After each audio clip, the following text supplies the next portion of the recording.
What's up, 12s? This is Victor, and you're watching Seahawks Nation Update, the home of your defending Super Bowl champion Seattle Seahawks. And I need you to really lock in for this one, because the Seahawks are standing at a crossroads right now, and whichever direction they choose could define the next 5 years of football in Seattle. We're talking about possibly letting our Super Bowl MVP walk, and at the same time, potentially trading the future for one of the most feared defensive players in the entire NFL. This is Dynasty level decision making. Let's start in the backfield. There's growing buzz that Seattle could replace Kenneth Walker III if he leaves in free agency. Nodiba's set. And the name being floated is a former Pro Bowl workhorse who once led the entire league in touches as a rookie. Think about that, a back who rushed for 200 yards his first season, caught 74 passes out of the backfield, went over 1,000 rushing yards in every full season of his career. Built a reputation for durability, until a tough Achilles injury cut his most recent season short. Now here's the business side. Walker's projected value, around $36 million over 4 years. This veteran alternative, possibly a 1-year deal under $3 million. That's not just a price gap, that's a philosophical difference. Do you reward your Super Bowl MVP, who ran for 135 yards in the big game against the New England Patriots, and keep the offense intact?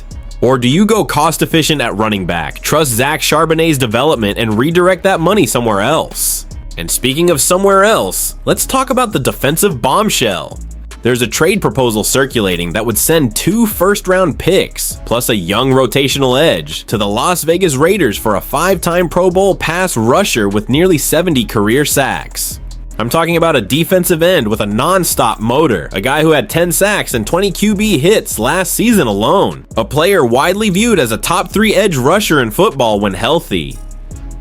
Seattle recorded 47 sacks as a team last year. Strong, aggressive, top 6 in pressure rate under Mike Macdonald, but here's the scary part, not a single Seahawk hit double-digit sacks. Now imagine adding a true closer, an elite headhunter off the edge, pairing him with Leonard Williams inside. You're no longer just good up front, you're dominant, you're overwhelming playoff quarterbacks without even blitzing. And yes, it would cost serious draft capital, possibly 2 first-rounders, and Seattle only has 4 picks in 2026 as it stands. But elite pass rushers in their prime, they don't become available often, and when they do, half the league calls. The difference is, the Seahawks have over $73 million in cap space, the 6th most in the NFL. We're one of the few teams that can actually pull it off. So here's the real question, 12s. Do you save money at running back to free up space for a generational defender? Do you double down on your Super Bowl core and keep continuity? Or do you push every chip to the middle and try to build something that feels unfair? This isn't just roster management. This is how dynasties are built or missed. If you're a real Seahawks fan, if you believe this team should be chasing rings, not just appearances, smash that like button right now. And subscribe to Seahawks Nation Update because we're pushing hard toward 2,000 subscribers, and only true 12s are helping us get there. Stay with me, because we're about to break down the cap math, the injury risks, the draft consequences, and whether these bold moves would make Seattle the most dangerous team in football again. We just won the Super Bowl, we made history, we dominated on the biggest stage, and now people are saying we should let our Super Bowl MVP walk? Yeah, you heard that right. There's growing buzz that the Seattle Seahawks could replace Kenneth Walker in free agency with a former Pro Bowl running back. So today we're breaking this all down, the money, the production, the risk, the upside, and I want to know what you would do.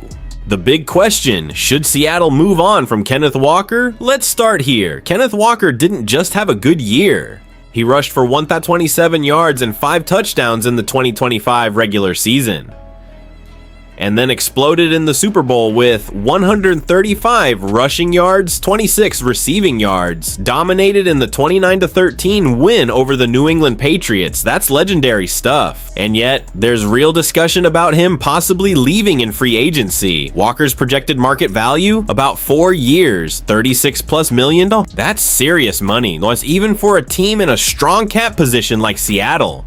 The proposed replacement, Najee Harris, CBS Sports suggested the Seahawks could replace Walker with former Pro Bowler Najee Harris. Now, this is where it gets interesting. Harris made the Pro Bowl as a rookie with the Pittsburgh Steelers in 2021 after 1,200 rushing yards, 7 rushing TDs, 74 catches, 406 receiving yards, league-leading 381 touches. That's workhorse production. And here's the crazy part. He rushed for 1,000 plus yards in all 4 seasons in Pittsburgh. The man was consistency personified. But then 2025 happened. After signing with the Los Angeles Chargers, he suffered a preseason fireworks eye injury, missed camp, then tore his Achilles in week 3. Season over, and now his projected market value is just 1 year, $295 million. Let that sink in. Walker, $36 million over 4 years. Harris, under $3 million for 1 year. Is Harris actually a fit? Let's talk football, not just money. Analysts argue Harris is a better pass catcher than Walker, comfortable in a shared backfield, durable throughout most of his career. Only 27 years old, and remember, from 2022 to 2024, he rushed between 1,034 and 1,043 yards every season and never missed a game in Pittsburgh. That's reliability, but here's my concern. Achilles injuries are no joke for running backs. We've seen how explosiveness can disappear overnight, and Harris was never known as a burner. He was more power and volume than home run threat. Walker, on the other hand, gives you game-breaking speed and that ability to flip momentum instantly. So the question becomes, do you pay premium money for elite explosiveness coming off a Super Bowl MVP performance? Or do you bet on value, cap flexibility, and depth? The bigger cap strategy. Yes, the Seahawks are in a strong salary cap position, but championships are sustained through smart spending, not emotional spending. If you give Walker $36 million, that's less flexibility for offensive line upgrades, defensive reinforcements. Extending young stars. Running back is historically a position where contenders look for value. But can you really let a Super Bowl MVP walk? History says it's rare. Emotion says keep him. Analytics says maybe don't overpay. My take: if Walker's number stays around $36 million over 4 years, I'd at least explore the Harris option. A 1-year prove-it deal for Najee behind this offensive line, rotating with Zach Charbonnet, that could be dangerous.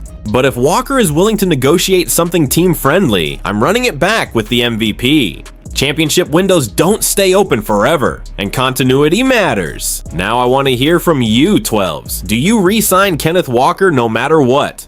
Or would you roll the dice on Najee Harris for the cheaper deal? Drop your takes in the comments. Let me ask you something. What do you do when you're already the best team in football? You go get even better. And today we're talking about a trade proposal that could absolutely shake the NFL to its core. A move that would bring one of the most dominant defensive players in the game to the Pacific Northwest. We're talking about a potential blockbuster trade for Maxx Crosby from the Las Vegas Raiders. And the proposed package? 2 first-round picks and a young defensive standout. Yeah. It's that serious.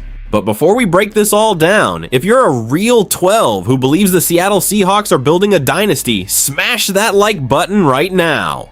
And subscribe to the channel because we're pushing for 2,000 subscribers, and only true Seahawks fans are allowed to help us get there.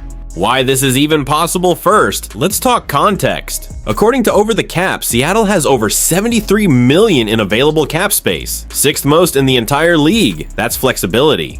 That's power. That's we can do whatever we want money. And reports suggest Crosby may actually be willing to leave Las Vegas this offseason. When a top 3 edge rusher becomes available, you at least pick up the phone, and you know John Schneider is making that call. The proposed trade package, the idea floating around: Seattle sends 2026 first-round pick, 2027 first-round pick Derek Hall. Now let's pause. 2 firsts is massive capital, and Hall isn't a throw-in. At just 24 years old, Hall logged 41 pressures to 0 sacks, a 73. 3 PFF grade, ranking 37th among 115 eligible edge rushers. He has real breakout potential. But here's the flip side. Crosby last season, 10. 0 sacks, 20 QB hits. All in just 15 games, Seattle as a team had 47 sacks in the regular season, and not a single player hit double digits. That's the difference between good and elite. Imagine this defense, picture this for a second. Crosby lining up opposite our young defensive stars. Crosby with his relentless motor. Crosby demanding double teams. Crosby turning 3rd and 7 into automatic chaos. This is a guy with legitimate Hall of Fame potential. He doesn't take plays off. He doesn't disappear in big games. He lives in the backfield. Our pass rush was solid last year, but solid doesn't win dynasties. Elite does. The risk now, let's be real. Giving up 2 first-round picks is not small, especially when Seattle currently has only 4 draft picks in 2026. That's sacrificing cheap young talent. That's going all in. And some fans will say, Victor, we just won the Super Bowl. Why mortgage the future? Here's my answer. Because windows close. Because dynasties require aggression. Because players like Maxx Crosby do not become available often. You're not trading for potential. You're trading for a proven, top-tier, game-wrecking edge rusher in his prime. Is it a no-brainer? If the Raiders are truly listening, and if this package really gets it done, I think you have to seriously consider it. 2 late first-round picks, because let's be honest, we're drafting late if this team stays elite for a guaranteed defensive superstar. That's the kind of move that keeps you at the top instead of slowly drifting back to the pack. Championship teams don't sit still. They strike. Now I want to hear from you, 12s. Would you trade 2 first-round picks and Derek Hall for Maxx Crosby, or is that too much? Drop your takes in the comments. And if you believe the Seahawks should go all in to build a dynasty, hit that like button and subscribe so we can crush that 2,000 subscriber goal. This is Victor, and if this trade happens, the rest of the league better be very, very nervous. Go Hawks!